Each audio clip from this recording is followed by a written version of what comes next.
Hi, everybody. I wanted to introduce you to AdaPia. I met recently. Great story. I don't know if I want to get into all the details because she has a great book. And the reason I'm asking her to, I'm interviewing her or at least talking to her is explain about the book and why she got there. And also with that being said, AdaPia, I know you had a great career, you got run a bunch of businesses, but about the book, what made you write it, how you got there. Yeah, thanks, Raju.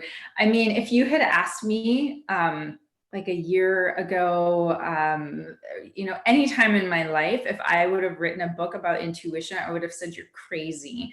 I've always wanted to write a book since I was a kid, but not about intuition. And how I got to it is that I got to a point in my life, like a successful career, and also like everybody, like a lot of challenges and failures, where I had one big moment where I decided to completely abdicate my career when nothing was working anymore, and just everything fell apart. I had like a career suicide and dark night of the soul, if you will, because my identity was all about my career. And then I had to figure out how to basically like figure my life out again. And I realized that as I went through the process, that I was pulling a lot of like spiritual kind of stuff. Because I always thought intuition was for psychics, which I like secretly really admired. I was like, I would love to know like what you know. But I was like, that's not me. Like, that's like woo woo, like not me. But then when I really had to go deep, deep, deep within and figure out like what just happened, and like how do I make sure this doesn't happen again, I realized like all the times that I didn't listen to my intuition was the times that things went really bad. And then I kind of reverse engineered and realized that when I things that went really well were actually attributed to me listening to myself, like trusting myself. And so the book really came from a mix of a personal journey that I also applied to like my whole life. And because so much of my life and what I do and how I want to contribute is through career and profession, the book really came together as a way to tell people like, you are intuitive, like trust yourself. Like I was so externally oriented, like external validation and external authority. But the truth is that it's all right here if we know how to listen to it and find it. Because intuition isn't woo, it's transcendent intelligence. And so that really the book kind of came forward to share what I learned in my research about how does intuition work and how can I understand when I'm like talking to myself or my intuition is talking. And so it really is like this realization that I am so powerful. Like you are so powerful. We are all so powerful. We don't need anybody else to tell us what to do. I know what's best for me as long as I listen and like tune in and know what to listen for. So that's really what the book is about. Gotcha. Great. So, as we talked before, I'm getting into this whole intuition, trying to listen to that. And, Yeah. I read your book. I mean, read the beginning of your book. Amazing. It was really catching. It, it catches your attention, right? Mhm. So with that being said, you're trying to reach out to people, trying to help them people. Why? What's the passion there? What do what do you want to give to people essentially with this book? Obviously, beyond that book, you seem Yeah. to be doing something else. So what is that?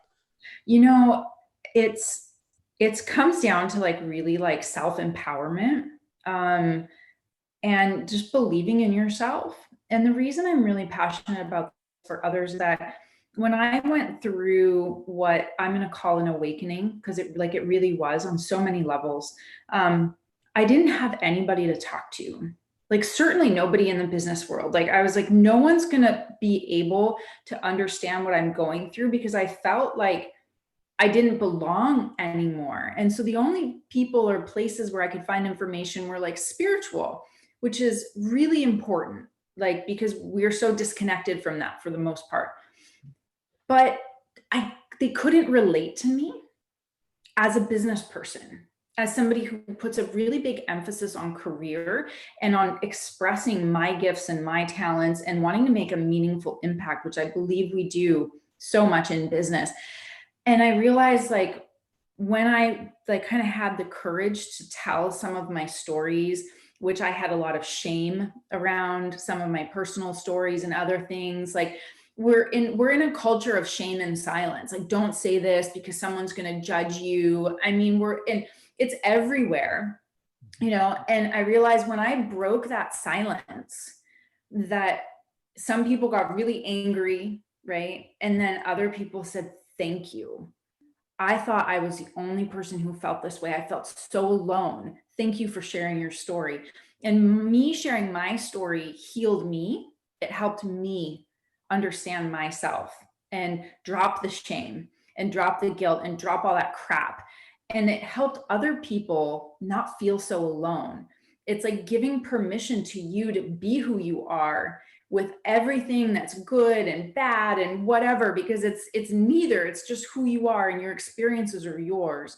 And so I really want the book to help people understand and maybe have somebody to relate to, because I'm still in business.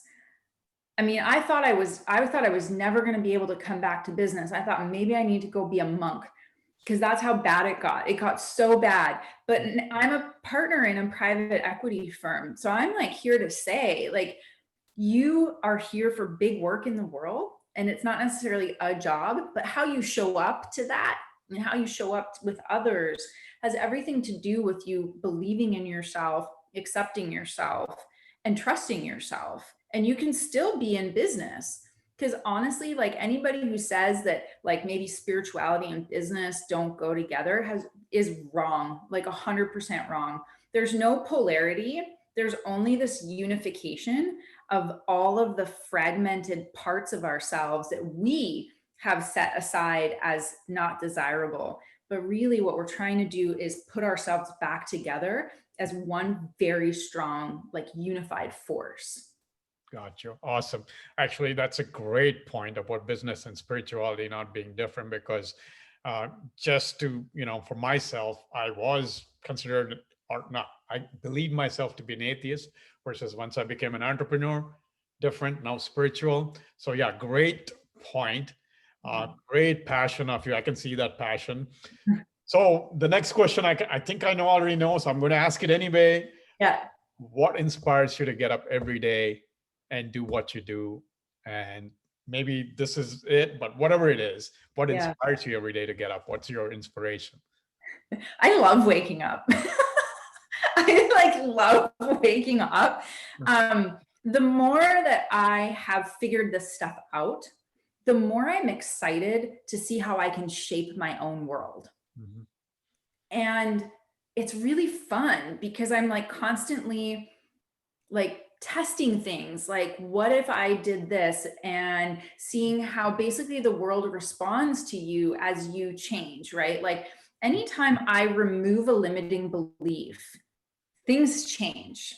Anytime I like clear an emotion, because there's different kinds of work, the outer world reflects a different reality back to me. And so I just love to connect with people as well. And I've found so much grace and just inspiration in other people telling me their stories and believing in themselves. And that, to me, it's just like amazing. Like, even meeting you, and like, you're telling me little pieces of your story, and I'm so excited because I can see that things are turning on and limitation is falling away, and you're finding that. And it makes me really excited for people, because the more we show up 100% as who we are, like, no judgment. I want you to be who you are.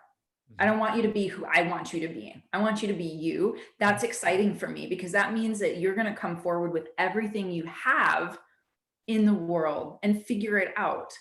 And so we're breaking this paradigm of judgment. We're breaking the paradigm of needing to do what somebody else tells us to do. And the more of us that do this, it's like little firecrackers that go off, and people are waking up to this, and they're saying, wait a second, if you don't accept me for who I am, then do you really have my best interest at heart?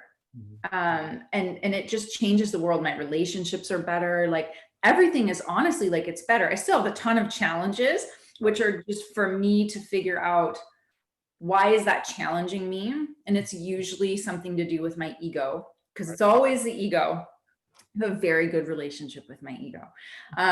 But it's just for me, it's just like, what can I do to live a life that's more joyful and help others do the same, or shine that light on them to see it's possible? Gotcha. Awesome. Awesome mission, by the way. So with that being said, last question. Yeah. You probably could go several directions, but you have to share one thing. So one thing you can share that in your journey that has helped you and can help others, other than the intuition. So because you got to share something else. Totally. Oh, I'm ready. All right, go ahead, please. So if there's like one thing, it's self-awareness, because we actually can't even find intuition without the self-awareness. So like I talked about, like I have a good relationship with my ego. It's like I have that self-awareness. I have a relationship with my inner authority. Like when we start to understand what makes us tick, what our fears are, what our goals are, what our values are, so important. When we know ourselves and how we interact, we start to see ourselves from this different perspective, and we can choose to say, I don't like myself when I react that way. I don't like that about. So, and you can change it because it's a decision.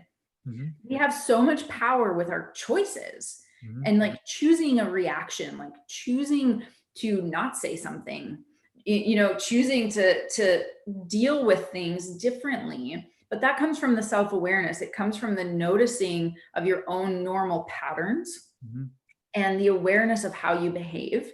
And then you start to like kind of peel it apart, and you can really easily let all of that go. And the more you do that, the stronger you are, and the easier it is to let go of habits or behaviors or beliefs that really don't serve you. And it's just like, oh, I don't need that anymore. But it really starts with the self-awareness. Got you. That's a great tip. It's more than what she said. It's a lot in it. I'm in that journey. So thank you, AdaPia, again. I'll be posting all the links. She has a great webinar on December 3rd.